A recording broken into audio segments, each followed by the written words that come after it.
9. End of the season is right around the corner. Racing. Hey, speaking of racing, hey, Nate, what's harder to catch the faster you run? The harder to catch, the faster you run. Yeah. What's harder to catch the faster you run? We're into dad joke territory now, bro. No, all right. I don't know. What is harder to catch the faster that you I run? thought you were a track coach.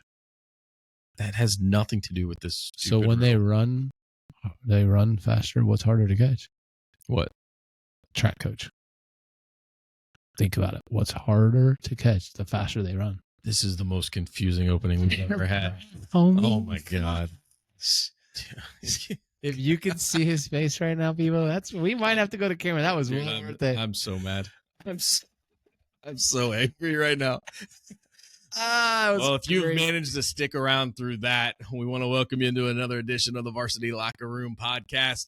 It is week 9, 2 weeks left to go before postseason play. Week 8 had a lot of really good games. So we smelling playoffs. Yeah, I'll tell you what, Friday night could not have been a more perfect night for football around the area. Some great games, and some of the stats lend that stuff out. We're going to start first with our Frickers of Lima Week 8 game of the week. It was the Shawnee Indians traveling over to the Van Wert Cougars, and the Cougars got it done. It was Shawnee actually up 14-13 going into halftime, but then that Van Wert defense really kind of dug their heels in. They forced some turnovers. They got Shawnee to turn the ball over on downs a couple of different times when they went for it.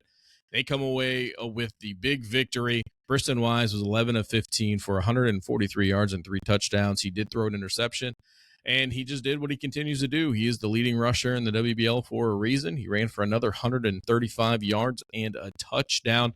You know, when we talked about that passing game a lot when it comes to Van Wert, we've always been talking about Micah Cowan pretty much all season. It was a different player this week. Freshman Xavier Kelly got into the mix. He had 3 catches for 102 yards and 2 touchdowns. Jeez. And then he carried it 9 times for another 102 yards. The other touchdown came from Keaton Welch. He's a freshman. For Shawnee, quarterback Caleb Bacon went 13 of 26 for 166 yards and a TD. Chase DePalma, he led all receivers. He had a long 70-yard touchdown reception. That was right before halftime. And Dalton Hobson led the backfield in rush yards as he carried it 10 times for 74 yards. I'll tell you what, I got to give a special shout-out, though, to Cole Sunderland. Cole Sunderland has been the absolute spark plug of this Indians team all year. I know that they're going through some tough times right now, but the way that this kid plays, he plays like his hair is on fire constantly, offensively, defensively. He runs like he is angry at the ground. He had 68 yards rushing. He had 6 catches for 57 yards, and that really doesn't put into context everything that he does defensively with the tackles and just, I mean, it's crazy. It's fun to watch him play for sure. Van Wert, we were talking about playoffs, right? They are currently out of the playoffs. They only sit 1 spot back. This win moved them up. They were 22nd in their region going into this game. They're now up to 17th. They got to win at least one of their last 2 games if they want to get in. It should be enough to get them there. They play Kenton and Elida. We'll talk about that a little bit later. So Van Wert very much in the playoff hunt. Shawnee, they're sitting in the same position as Van Wert, but kind of reverse fortune. They were actually in prior to this game. This loss dropped them out. They're sitting at 17. They got a game against Ottawa Glandorf coming up this week that they have to have if they want to continue into week 11. Nice.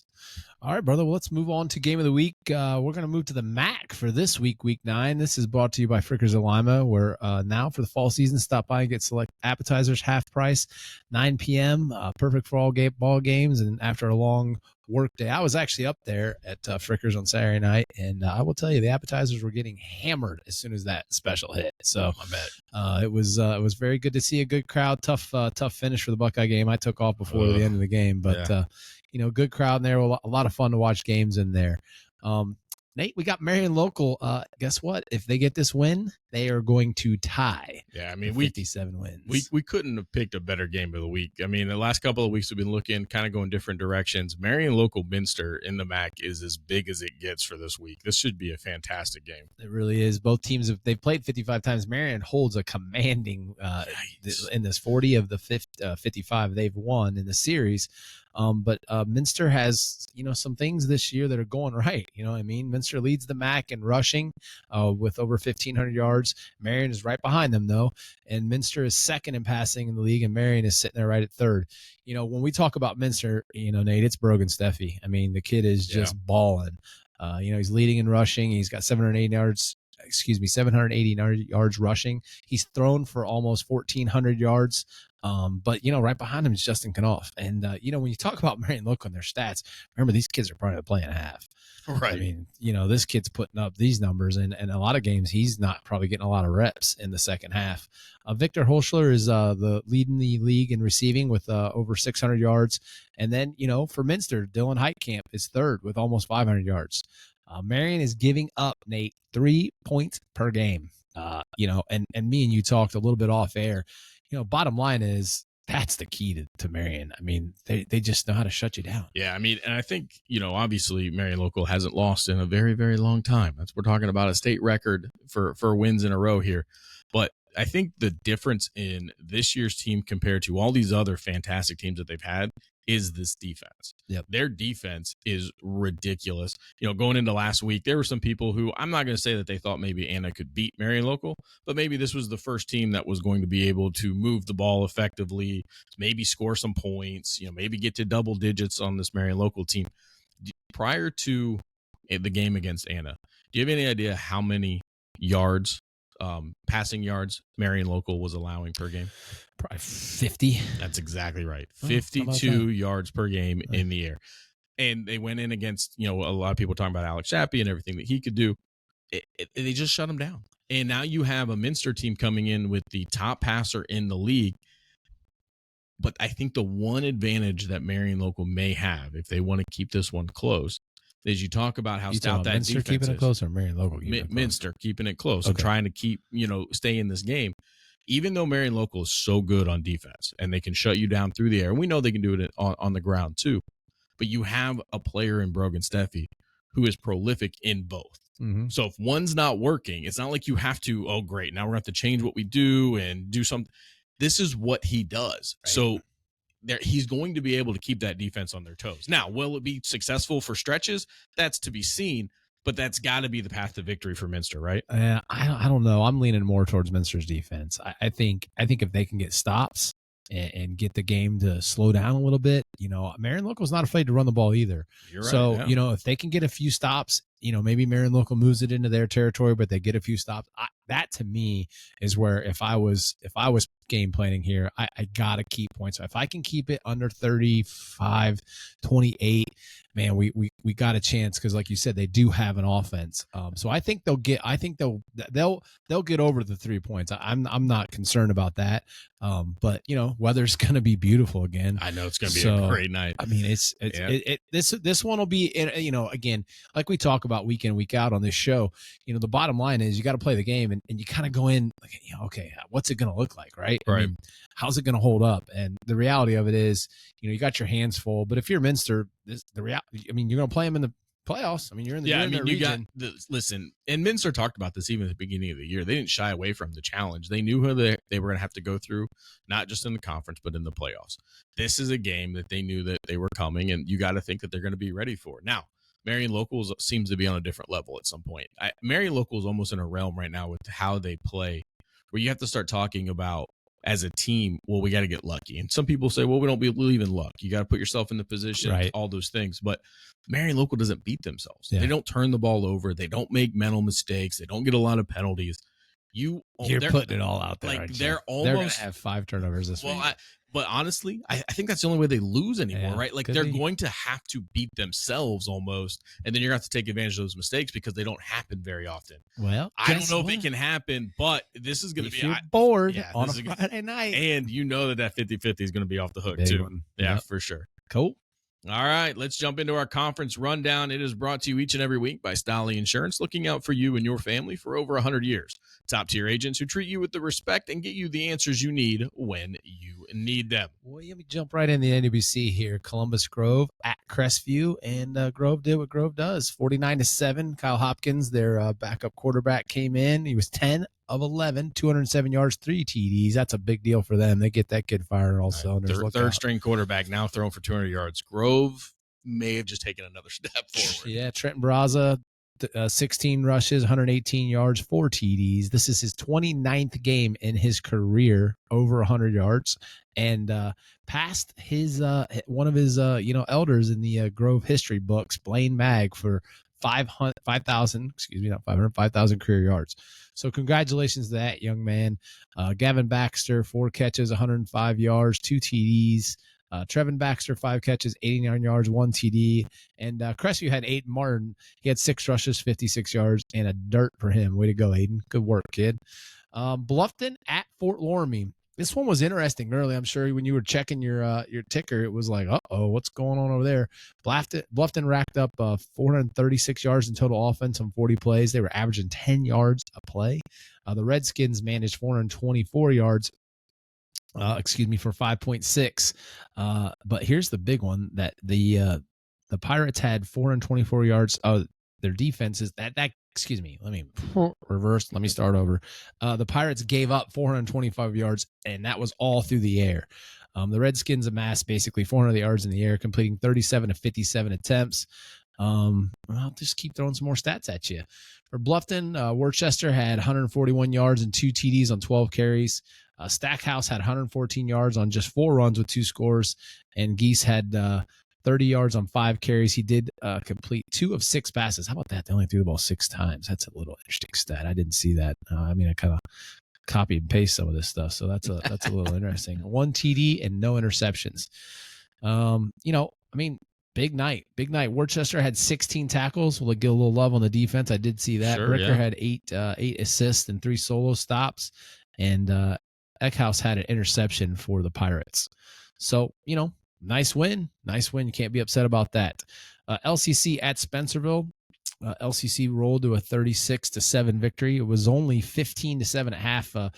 Bearcats had a nice drive right at the end of the second quarter where Carter Orr threw 2 long balls. Actually, the second one was on 4th down. He hit Grady Smith for a TD. Parker for the T-Birds had 2 rushing TDs, and he threw 1 TD. Lawson Flores had 2 touchdowns, 1 huge breakaway one that really was a backbreaker, that really kind of set the tone there for the T-Birds to kind of cruise. Caden Falke had a good receiving TD, and shout out to him, man. He, I don't know how much we talked about Spencer a lot. It's all rush for them. Honestly, the only thing they really did pretty well was get some throws in there. But man, Falke was all over reading their guards and flowing to the ball. Gianni McKee up front. Their coach talked about it in the paper. Like, man, we could not get anything going. The T-Birds just were in the backfield all night. What a great place to play.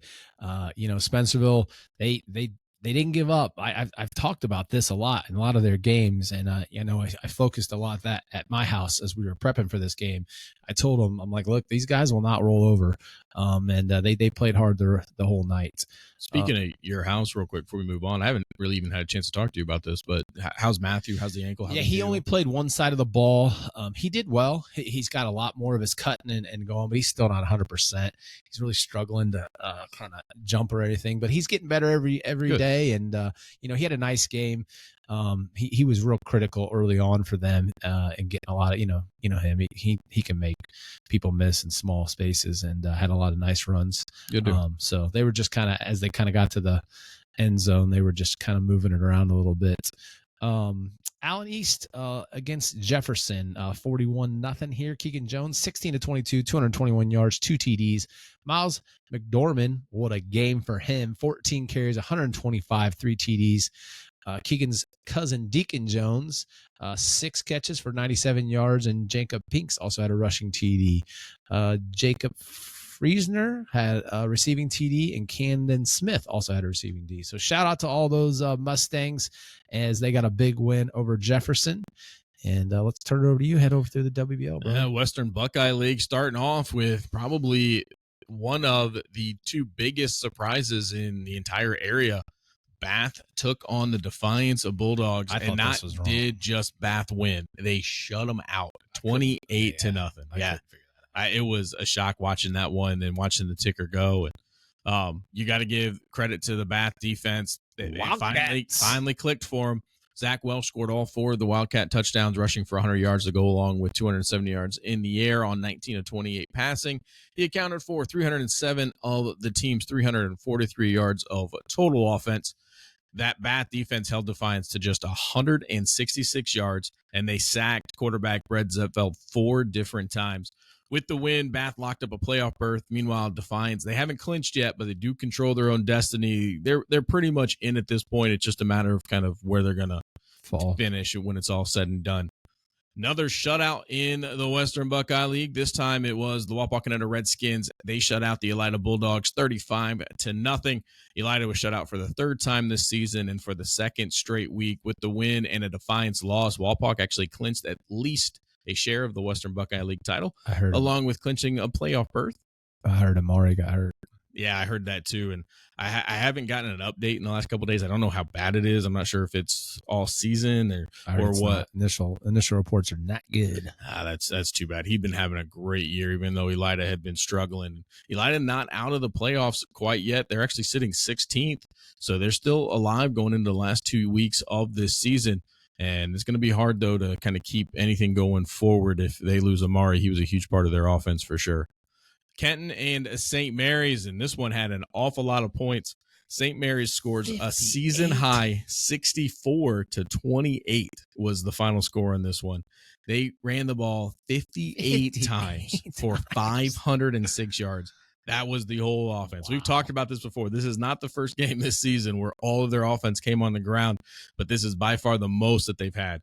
Leading the way was a new name, Jacob Kessler. He had 170 yards and a touchdown. Caleb Schmidt had 96 yards and a TD. Colton Mayberry added 90 yards, and Dominic Osborne ran for 66. They had 9 different guys carry the ball for them on Friday night. They had 6 different guys who ran for over 45 yards. They are hitting on all hitting their peak right now. It's kid great. Comes home, he's like, "Hey, Dad, I want to be a receiver." Nope. Not in this town, son. No. Not in this town. St. Mary's also got TDs from Dylan Fink, Trey Moore, and Aiden Mittering as they just dominated Kenton. For Kenton, though, Corbin Johnson, he didn't have a bad night. 28 of 42, 291 yards and 4 TDs. Maddox McFarland, the freshman, had 10 catches for 119 yards and 2 TDs. Zane Perkins added 11 catches for 108 yards and 2 touchdowns. That defense at Kenton, though, they just could not stop the Rough Riders. It's been a theme. Yeah, I don't really nobody has outside of 2 bad games for St. Mary's. We already talked about Van Wert and Shawnee. And finally, Ottawa Glandorf against Salina. Here is the other surprise as the OG Titans knocked off Salina 21-7. Grant Evers had a huge night on the ground. He ran it 35 times for 188 yards. He didn't have any touchdowns, but his running is what set the touchdowns up. He had some tough yardage that left Peyton Coleman with very short yardage as he was able to run them in for 2 touchdowns. He also threw a touchdown to Deegan Miller.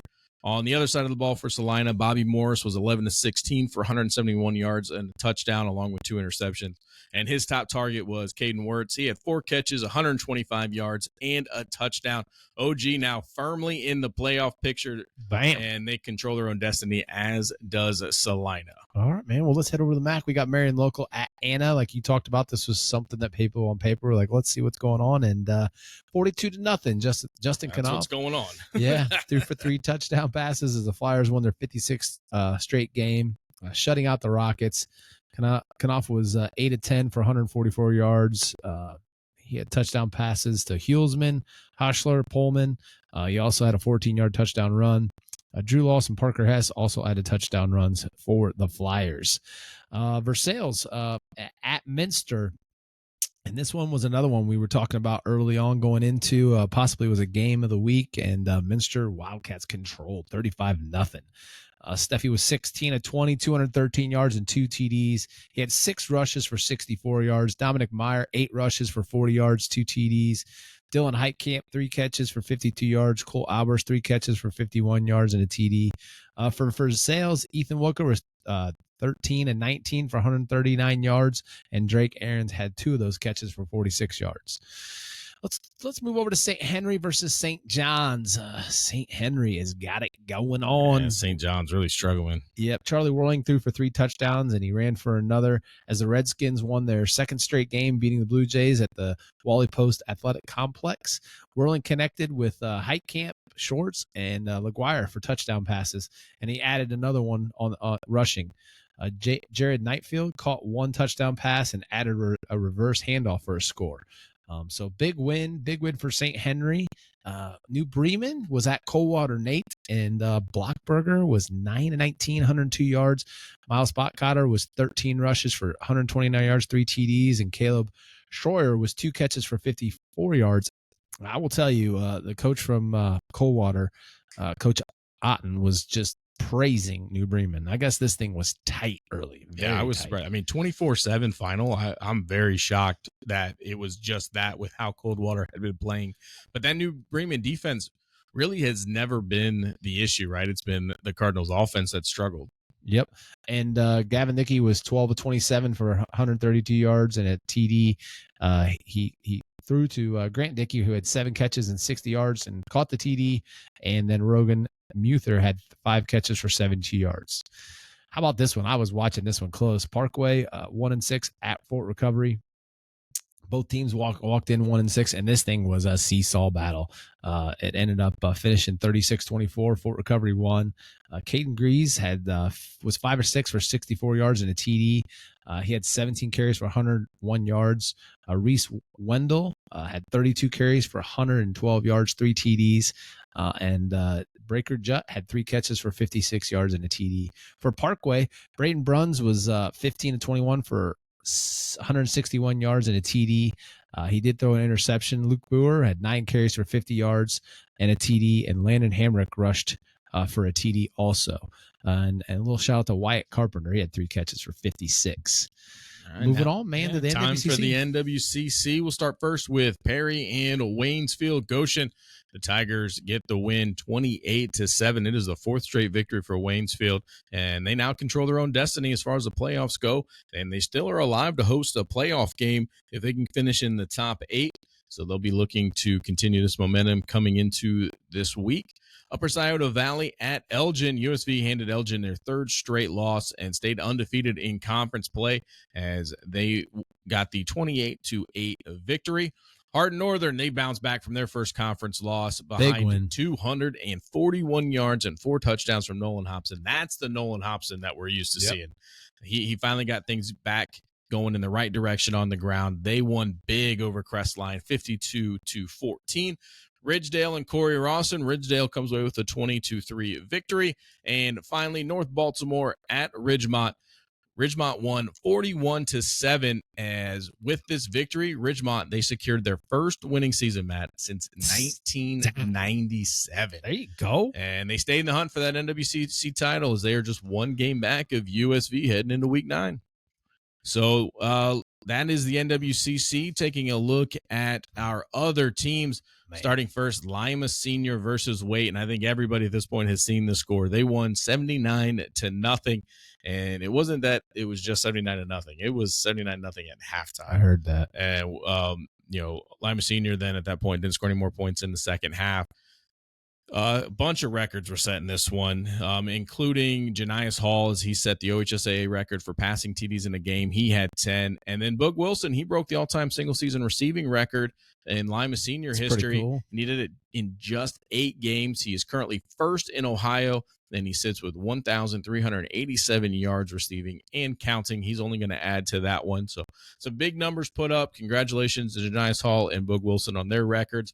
There was other scoring records as far as points scored in a game for Lima Senior and a half and all sorts of things that were done. So a big win for the Spartans as they have finished up their home schedule. Last 2 games of the season, they're going to have to go on the road up to Toledo to see if they can't secure that undefeated season. Ada versus Van Buren. Levi Green, he ran for 244 of Ada's 378 offensive yards as Ada continued their impressive run in the BVC with a 46-18 victory over Van Buren. Levi also had 3 rushing touchdowns. He was 7 of 8 through the air. And then his backfield mate, Kane Fisher, he had 101 yards rushing on the ground. Ada has a big matchup coming up as that BBC title is within their grasp. And finally, Findlay versus Perrysburg. And I'll tell you what, you got to start feeling for the Findlay Trojans. They came into this season with all sorts of eyes on them. They have a 5-star prospect committed to the University of Georgia. He gets hurt first play of the first series of the game. You have to put in a freshman. He's been playing great, but they haven't had the results as far as the record and the games as they've wanted. But, you got to be feeling really good about that. And then the injury bug hit him again this week against Perrysburg. Landon Eccleberry, he goes down. They have to bring in Riley Korkos again. This is the second time that Riley's had to come in and fill in for an injured quarterback.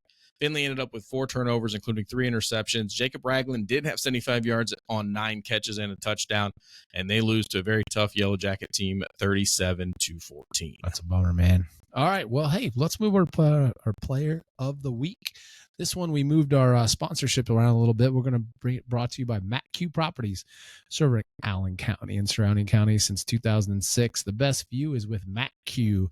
Didn't really have any referee comments we were going to do this week, so we kind of shifted this around. And I have Grant Evers. He had a big night on the ground. He rushed it 35 times for 188 yards. For me, this thing's kind of almost like spreading it around and getting another team involved in this player of the week. And, he's currently sitting second in the conference in rushing, and it really has been a stalwart for this revival of the Titans program. So congratulations, Grant. And you'll be getting a t-shirt from the Varsity Locker Room podcast. Yeah. I mean, that was a huge win for the Titans as they knocked off Salina. He was a big reason why. So a great pick there. I went with who we just talked about, Ada's QB, Levi Green. Levi had 244 yards rushing, 3 touchdowns. The Bulldogs with another victory, tied for first in the BVC.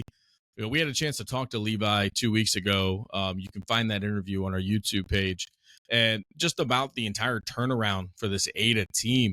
And he's been a big reason why. And you can see right there, when your quarterback can be that prolific on the ground, he also gets it done through the air. It makes you very, very dangerous. I mean, he is the true definition of a dual threat quarterback. He had a huge game. And we'll see what they're able to do in the next 2 weeks. But congratulations, Levi Green. You got a t-shirt coming your way, as does Grant Evers. A couple of other really great picks for our players of the week. All right, man. Let's head into what's going to happen this week. We got our conference previews now. We got the NWC. We'll start off with Columbus Grove is undefeated, and the T-Birds are coming to town. Barraza's looking to finish up his high school career and keep adding to his stats, and not much has been done to slow him down. So we'll see if the T-Birds can do that.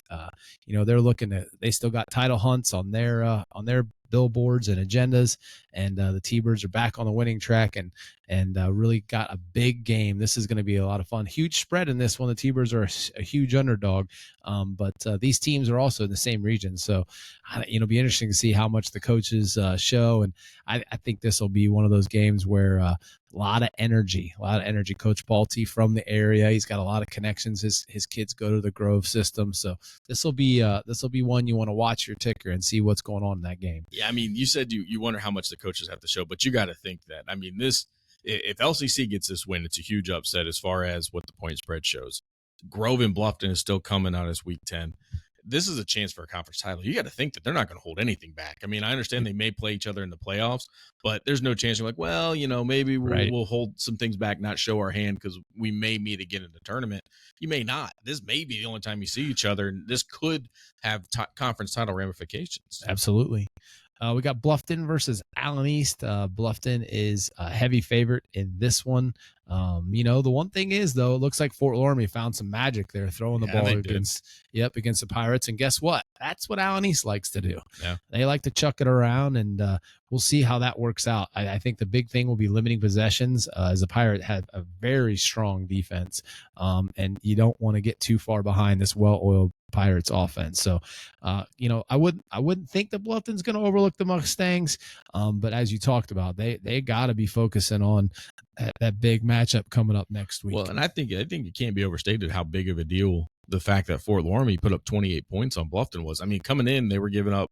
They're pretty much like Marion Local, right? It was like 3 or 4 points a game. Correct. And Fort Loramie figured it out. Now, they couldn't still stop them offensively, but at least there's a blueprint out there for putting points up on this Pirates team. That's a great point. We got Crestview at Spencerville.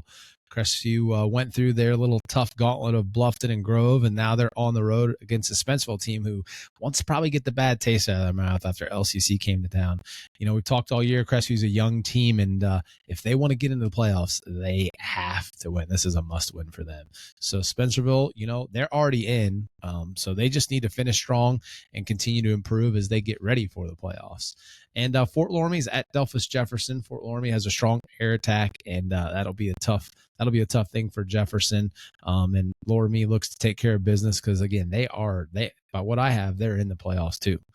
Let's head over to WBL. What you got going on? Yeah, Ottawa Glandorf at Shawnee. This is a must-win game for the Indians if they want to make the playoffs. It won't be easy, though, as OG has the number 2 total team defense, giving up just 247 yards per game. Shawnee is last in the league in scoring with 13 points per game. Shawnee really struggling to stop the run this year, and they got to find an answer. As you talked about it, Grant Evers is the number 2 rusher in all of the Western Buckeye League. They've got to find a way to slow him down. If they do that, they try to make Peyton Coleman beat them with his arm. He's had some good numbers, but he's also prone to throw some interceptions, some turnovers. That's what Shawnee will need if they want to come away with the victory here. OG leads this all-time series 26-14. Shawnee has only defeated the Titans once since 2018. Defiance versus Salina, both teams coming off the wrong side of big upsets. They can't wait to get this game here. Both teams, I guarantee you. 100%. They're looking to get back on track this week as they are both tied for second in the conference, and they also have a very sharp eye on their close eye, on playoff positioning. The defense's ability to stop the run are going to be key in this one. Both offenses are averaging over 200 yards a game behind their workhorses, John Lutz for Salina and Anthony Wilder in Defiance. The defenses are going to have to show up. The offenses are going to have to be coming ready to play. And like you said, they both have got to be chomping at the bit to get back on the field and get the taste of last weekend out of their mouth. Yep. Bath at Walpock. Bath's defense finally came alive when they shut down Defiance last week in what has to be one of, if not the surprise of the week. They're ready, man. You got Walpock. If you're going to start playing well, this is the time. Yeah, it is. They're going to need another effort like that, though, if they're going to knock off the undefeated Redskins. This will be a matchup of the top 2 scoring teams in all the Western Buckeye League. Both of them are scoring right around 35 points per game. The big difference here, is defense. Walpock's defense has only given up 13 points per game. Bath's offense has shown the ability to score against anybody. That usually isn't the problem, but that Walpock defense is just something else. So all eyes are for sure will be on this one, though. With a Walpock win, they're going to clinch sole possession of the league title. But a loss will keep Bath, Defiance, and St. Mary's, and I believe Salina now dropped out with that loss. It'll be Bath, Defiance, and St. Mary's are all alive for at least a share of it going into Week 10. So this one has some pretty big ramifications. It'll be very interesting to see why you play the game. Yep, and it'll be interesting to see what Bath team shows up for sure. I think Bath has caught a lot of people off guard, and if you're going to show people you're for real, why not go and knock off the Redskins? Fact. St. Mary's at Elida. Elida, they are trying to get that offense going. They've been shut out in back-to-back weeks, as we talked about. Amari Wash now injured. It's going to be really difficult for them, but they are trying to propel themselves firmly into the playoffs, while St. Mary's seems to be peaking at the right time. Parker Krim, he went into last week with 77 tackles, 15 tackles for loss, and 8 sacks. He is going to have his hands full up front, though, trying to stop that run game of St. Mary's. And I think what's even more impressive about Parker Krim, I think that he's one of the most underrated guys around here, which is saying something for a D1 talent. He plays D-line, and he has 77 tackles. You just don't see that usually as a defense, especially when teams are scheming to stay away from you. That means he's not giving up on plays. He's getting in there. He's following them. He's still getting those tackles. There's going to be a stud. And there's going to be a lot of tackles out there this week against St. Mary's as they line up, and they're just going to try to pound it down Elida. We'll see what they can come up with, try to slow them down. And finally, Kenton versus Van Wert. Kenton just gave up 500 yards on the ground to St. Mary's, and now they have to welcome in the league's top rusher in Briston Wise. Van Wert has won 2 in a row, while Kenton on the other side is looking to snap a 5-game losing streak. This one could be a lot of fun with a lot of offense. This will be definitely one to keep an eye on for sure. Over here in the MAC, now we got Marion Local Minster. We already talked about that one. Anna is heading to Fort Recovery.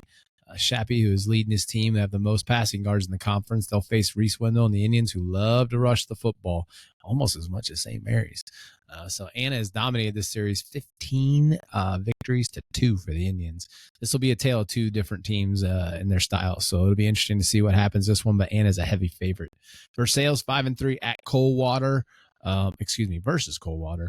Coldwater's a big favorite here. The Coldwaters are looking to get their offense going again. They kind of struggle against New Bremen. Versailles has lost 3 in a row. It's just really shocking compared to the history of this team. And I'll tell you what, it ain't going to get easier this week, brother. So Versailles is going to rely on that run, and they're going to try to get Walker rolling a little bit to try to give them a chance. But I think I'd stay on the Coldwater side on this one.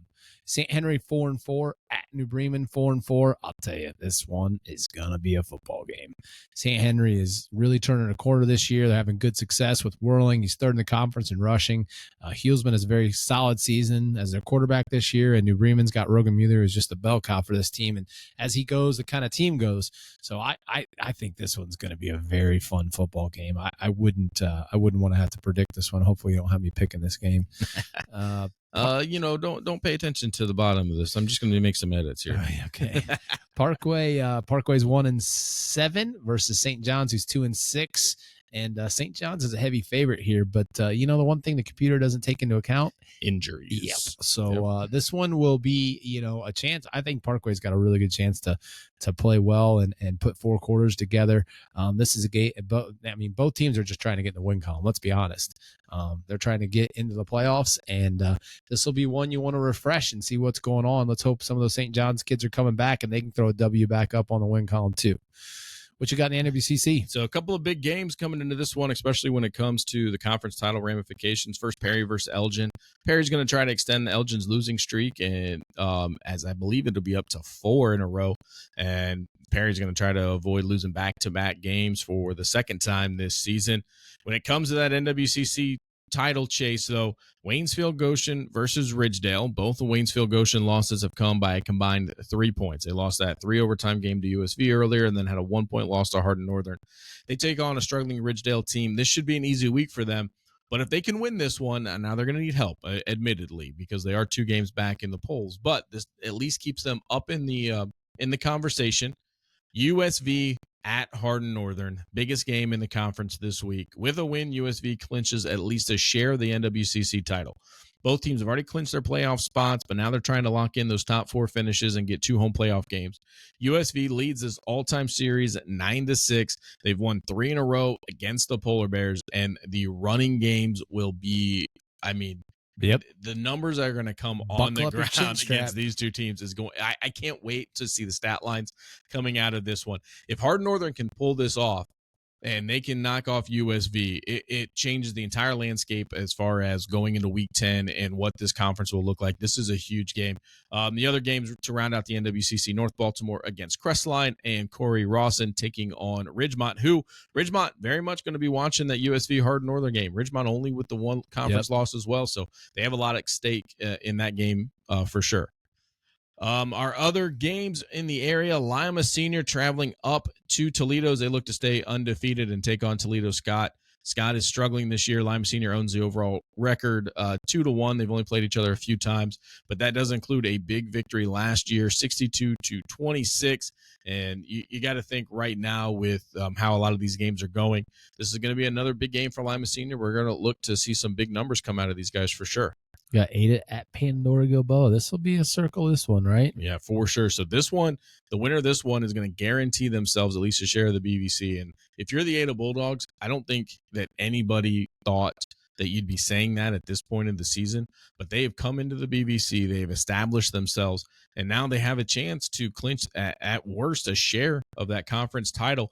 This is going to be just the second overall meeting between these two schools. They first met back in 2008. Ada won that one 42-14. Both teams have clinched playoff spot, but Ada still working to see maybe they can't get in the top 4 and get themselves 2 home playoff games. I'm really looking forward to this one. I have been an outsider rooting for Ada this whole season. I love this story. I love what's happening over there in the new conference. So hopefully they get it done this week, and it should be a good time. And to wrap things up, Finley at Whitmer, Finley, the injury bug has just been an awful lot for them. Now they're going to go face a Toledo Whitmer team. They're pretty good, I heard. That is really good. It could be a rough night for the Trojans. And I think right now Finley, they're just looking about trying to keep guys healthy. And we'll talk about it here in a little bit, so we're going to cover some playoff stuff. They're in. They got a playoff game. They're already guaranteed a spot. So now it's a matter of, okay, how healthy can we get and what kind of momentum can we get going into the playoffs? All right, let's move on to the picks of the week, brought to you by HP Enterprise. HP Enterprise is your go-to source for residential rentals. HP Enterprise understands the perfect home is more about the four walls, Nate. It's a roof. It's about discovering a place where you truly feel at home. That's right. All right, let's just jump right into the week 9 picks. No reason to review anything. It's fine. I got no problem with that. Week 8, you won, buddy. Congratulations. You got me. Well, I was 1-2. You were 2-1. There were some close ones, but you got the win this week. So good job. Clawing back in. All right. As the winner, you can choose. You want me to go first? You want to go first? Why don't you go ahead and lead us off? All right. So let's see. You got Ada at Pandora. Pandora minus 10 points. Listen, I can't go anywhere other than I don't know. I was about to just pick, buddy. But I was going to roast you if you don't do that. It's got to be the Bulldogs, man. Give me the Bulldogs. I love what's going on over there. I'm going to roll with Ada. I'm hoping they come out with the outright victory there, not just the cover. So give me Ada. Crestview at Spencerville. Spencerville, the favorite at the minus 10. Crestview still on their backup quarterback, I believe. Man, this is a tough one. You always come in here giving me a hard time about you think I give you too hard of picks, and good Lord. Give me Crestview. They just coming off a big loss. Give me Crestview. Okay. Not even gonna overthink it. Yep. Anna at Fort Recovery plus 29. I know Anna just had a real rough one against Marion Local, but so did everybody. I'm not holding that one against them. Anna's been pretty impressive in everything else they do. Give me the Rockets, and we'll see how I can do this week. See if I can't bounce back. So if you notice there, you took all the underdogs. Good call. All right. No. Anna's a favorite. Oh yeah, my bad. Yeah. No, sorry about that. Yep. All right, so you got me with Salina plus 7 at Defiance. And I mean, why wouldn't you pick this game? Nobody has an idea what's going on because they both are just like that's a dumbfounding score last week of both programs. Yeah. So I guess I will take the points then. If you don't know what's going on, at least somebody's getting some points. That's kind of how I did. Yeah, I mean, Defiance at home, you're going to go the other way. All right. I just gave you my reasoning. Yeah, I'm with you. USV at Horden Norland. All you've done is talk about this Hobson kid. So yeah, I'll take the 14 there. I got to be honest. When I put that one down, I thought that'd be an easy one for you. I really did. I mean, we'll see. That's why they play the game. Yep. And then we got Wapak given Bath 28. I mean, how do you not take Bath at this point? Right. I mean, even if you don't think Wapak will lose, you still think Bath's going to score, right? Do you think that defense will shut them out? And if Bath scores like 2 weeks ago? Well, you're right. So that'll be a fun one to watch for sure. Yep. Cool, man. That wraps that section up, and I just hope I can keep closing on you here, because if not, you're pretty much been in control the whole season. Yeah, you're gonna need some big weeks, because looking at the overall right now, I'm leading 14-9-1 to 11-13. You gotta get to the right side of 500 on that one, big guy. Oh, that would help. So, all right, moving on. Time for a new segment this week: the Playoff Push. It is brought to you by Healthy Kids Running Series. That's right. I hate new. The Running Series in Lima is a national nonprofit organization that engages communities and families by providing an inclusive youth running experience for kids 2 to 14 years old, while inspiring them to believe in themselves and lead an active and healthy lifestyle. To find more information, follow their Facebook page, Healthy Kids Running Series-Lima OH, or email limaoh@healthykidsrs.com. Bam. All right. So this is a new segment that I came up with. We are 2 weeks out from the playoffs, Matt. Like it's bearing down on us. Yep. The playoff picture starting to come into view. We got some teams that have clinched. There's still some positioning that needs to happen as far as where maybe they fall 1 through 16. We get nobody in our area, not one team yet, with 2 weeks left to go, is mathematically eliminated. That's cool. So before we get going on all this, I want to ask your opinion on something.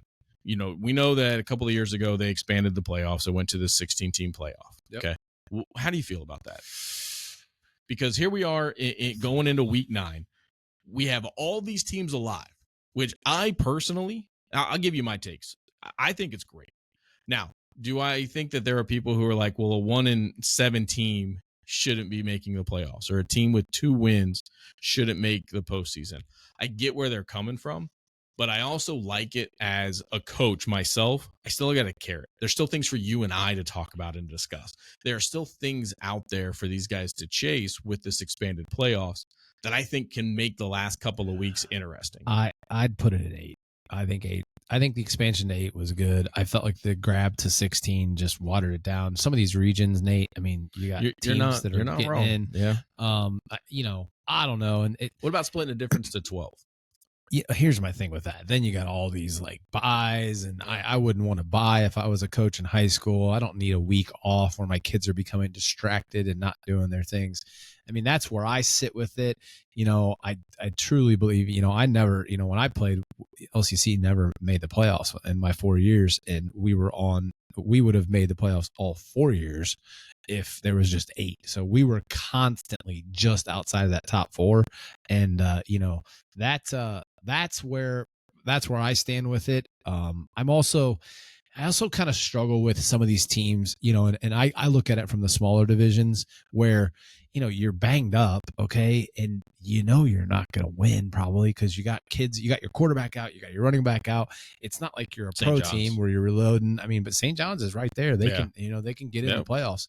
And, but you want that for your programs. Nobody's going to, no coach is going to wire and say, I don't want to play a game. You know what I mean? But I just don't, I don't know. That's where I sit with that. Okay. Well, I mean, I know there's a lot of people that have a lot of strong opinions about it one way or the other. I can see the positive and the negatives about it. I'm also an advocate in a lot of the other sports in the OHSA if you get away from football a little bit. So I know I'm kind of talking out of both sides of my mouth, but like I'm a lacrosse coach, okay?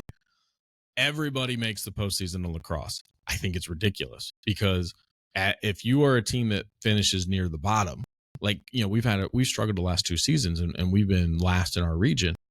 So then we have to go take on the top team in our region who is number 2 or number 1 in the entire state. That is a waste of their time. That's a waste of our time. If I was their coach, I wouldn't want to do that. It's more games for my guys to play. I'm risking an injury. Like, what if something fluke happened? It's silly to do those types of things. And you can't be like, oh, we'll go play it. Maybe you'll that's not upsets aren't happening. Like, that's why your first comment about the thing is probably you are sounding pretty opposite, because the bottom line is I guarantee you not a ones or losing. Well, but here's the deal though. It was just a year ago, right? We've had 14 seeds win. We've had 15 seeds win. I mean, we've had upsets. Yeah. Well, I mean, we've had them. So I don't know. I think you could, to me, I don't know. I like talking about it. I think it's an interesting thing to look at. And I do like the fact though, that we have instead of in previous years where if we were playing under the 8, you can cut this list that we're going to talk about in half at most. So let's dive into it. Let's take a look at where kind of everybody is. We will start first in Division 1, Region 1. It's the Findlay Trojans, currently sitting 10th. They have clinched their playoff spot. Taking a look at Drew Pasture's site, if they win out, they could maybe get up as high as 7th. So it's not crazy to think maybe they could have a home game. Moving on to Division 2, Region 8. The only team that we have alive in that's Lima Senior. They currently sit 9th. So 8-0, but 9th, and not in a home game yet. Projected to win their last 2 games. If they do that, they'll finish in the top 8. Right. If you're Lima Senior, though, and you finish 10-0, and you're kind of on that fringe of a home game, that's got to be super disappointing, right? Like, you got to be like, all right, this non-conference this non-conference schedule did not help us the way that we were hoping. Yep. Well, and, like we talked about, the conference that they're in, there's just not. I mean, at one point there was, a couple of victories amongst all the teams they're playing. So, that's a piece of the puzzle too. Stuff you can't control, right? You're right. But that's the reality of it. All right, so let's see. So Spartans are in, man. Yep, they're in. They've clinched that spot, so good for them. Going on to the next one is Division 3, Region 10. Defiance, this says they control their own destiny. Pasture sites say they appear locked, about a 95% chance no matter what happens the rest of this season. They are projected to finish 6-4 overall. They could finish maybe as high as 5th. It really wouldn't change a whole lot for them. So they seem pretty much locked into this seeding right now. They got the third toughest schedule in their division. Yeah, if you look through the Western Buckeye League, it's ridiculous because of just how tough that division is, top to bottom. All these guys' strength of schedule is absurd, but it's keeping a lot of these guys alive. Speaking of which, Shawnee 2-6 overall, but they're 17th here in this Region 10. Still very much alive for a playoff victory. Get an upset though. They have to, because they're like a 2-touchdown dog against Kent. Yeah, they're picked to lose by 24 to OG, 15 to Kenton. Though if they can figure out how to upset OG, though, that jumps them to a 73% chance of making it into the playoffs. Go get a dub. Yep. If they don't, it drops drastically to about 4%. So this, like we said, this is a must-win game for them. It's going to be a big week, so we'll see how that all plays out for them. Bunch of WBL teams in this Region 12. Yeah. Division 3, Region 12. Walpock, St. Mary's, Salina, all alive in this one. They're all currently in playoff positioning. Walpock's the only one that's actually clinched a playoff spot, though. They sit 4th. Big deal about the top 4, right? You get the 2 home playoff games. Absolutely. And if you're Walpock, that's a big deal because Division 3 is a juggernaut. And you'd love to be able to have home games for those first 2 weeks for sure. St. Mary's sitting at 8th. Salina is in 12th. They both control their own destiny. Not the toughest schedules going out. Salina has that tough one this week against Defiance. But, actually, you know what? I think they actually close against Walpock. Let me take a look here. I got Drew Pasture's site pulled up. If that's the case. They do. Yeah. So, and I don't know. I'm sure they're a dog. Do you have it in front of you by any chance? So, they let's see, what's he have them predicted at, right? If they lose, because they have Defiance and Walpock, they're still 96% chance of getting in. Oh, yeah, they'll just drop to 15. So they're in regardless of what happens. Right now, it's just a matter of who that first round opponent will be, because the end of their schedule is difficult. Defiance and Walpock's not an easy way to finish your year for sure. It's not. So, all right, moving on. Division 4, Region 14, Ottawa Glandorf, Elida, Van Wert, more Western Buckeye League teams. OGs, they're sitting at 9th right now. Elida at 16th. Van Wert at 17th. Even Kenton, technically still alive, sitting at 1-7. They're near the bottom they're at 24. They're going to need to win out and have some help. But Van Wert, still right there, a very high percentage chance if they can win their next 2. Elida, they're going to have to win and get a little bit of help. But I'll tell you what. You're looking at a Western Buckeye League that very easily could end up with, let's see, St. Mary's, Bath, OG, Defiance, Walpock. That's over half of the conference right there. And you got some guys on the fringe, or Van Wert on the fringe. They could be in. You need some things to happen for Shawnee and Elida to get in, but, the crazier things have happened. So, Western Buckeye League looking really good as we hit playoffs, and it'll be interesting to see how much all of this changes here in just 1 week when we take a look next week. Last team for the Western Buckeye League is Bath. They're sitting Region 5th. 20. Yep, Division 5, Region 20. They are 5th. Bath, they're live for a home game, man. That top 4 finish is within their grasp, but they're going to have to knock off Walpock this week. They do that, they will firmly be a top 4 team. We'll see what happens. Those will be some big points for them. And then you have our first MAC team, Versailles. Versailles is sitting at 9th in Division 5. A year ago, they were the state runner-up, and they're going to have to find some of that mojo as they have lost 3 in a row. All right, now we get into the heavy part of all this, right? We're moving into Division 6 and Division 7. Division 6, you got Bluffton sitting at 2, Spencerville. Region 22, yep. Spencerville's at 9, Allen East 17, Crestview at 19, even Parkway still not mathematically eliminated. They're sitting down at 26 at 1-7. I don't know. What do you think about this one? Yeah, Bluffton's a heavy favorite here. You got Hopewell Wilden, which isn't too far from us. Patrick Henry's in this one. I think Spencerville's going to close out here. But the reality of it is if you get those nice nights, you got to have one. You really have to. When I look at these tournament games, you got to be able to play at least both sides of the ball, and that's going to be, I think, the big part for this region as I look at it. Yeah, how about that Spencerville team sitting there? They're at 9th. They're actually sitting pretty good. I mean, they knock off Crestview this week. If they upset them, and then they finish week 10 with Jefferson, now rivalry game, so anything can happen in those. But if they go 2-0 to finish the season, Spencerville could be hosting a playoff game this year. I think they will be. I mean, that's a big jump for this team. 2 years ago, 0-10. They just get into the playoffs last year. Now with the chance to host them, good on the Bearcats. And then you've seen Allen East more than I have. They're sitting there at 17. They're at 4-4. What do you think about the Mustangs? The key for them is just getting stops defensively. I mean, they can chuck it around, and but they kind of have quarters where they kind of give up big plays, or they kind of just don't get stops. I know they had an injury to the Hirschberger kid. I don't know if he's back yet or not. So I think being 100% for them is a big deal. I think at one time someone said they had 12 injuries. Yeah. So 12 people not playing in a game. So that's a big deal. I mean, that's tough to come back from that. Well, they'll need some help too, because they got Bluffton this week, Fort Loramie to finish things up. Yes. If they lose out, they're not getting in, unfortunately. But if they can figure out a way to win at least one of these games, Mustangs could be back in the playoffs for sure. So no, they'll get in. If they beat Jefferson this week at 5 wins, they're in. Maybe I'm looking at the wrong one. Yeah. Who am I looking at? No, Allen East. They play 5 wins. I got at 76.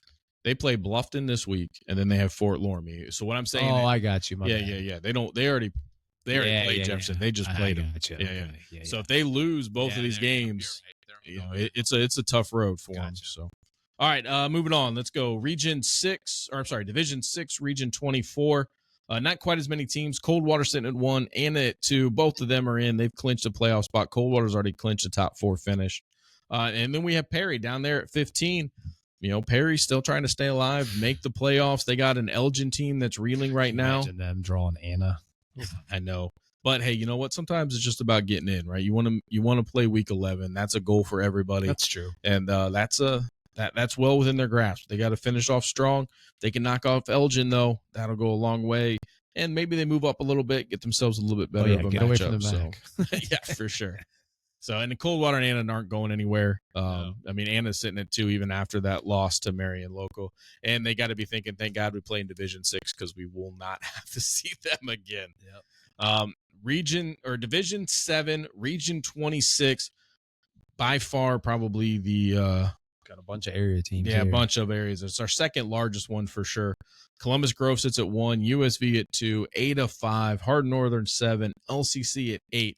All of them right now in line to host the playoff game. You got Grove and USV right now looking to try to host 2. Down at 15th, we talked about Delphos St. John's. Delphos St. John's right now at 2-6 is in. Mm-hmm. Now, looking at past your site, and I'm going to confirm it, okay, because I haven't looked since last week. But the last time I looked at past your site, they were in, and they're in, buddy. Even if they lose their last 2 games, they have a 99% chance of being in at the 15 seed. Yep. And they'll play, right now they're projected to play USV.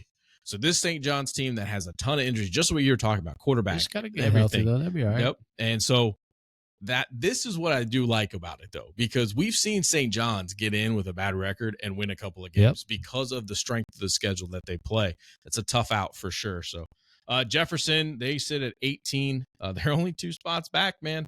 If they can knock off Spencerville in week 10 in that rivalry game, you may see the Wildcats. It all might be a ride over there in Delphos Jefferson world if they can figure out a way to get in the playoffs for sure.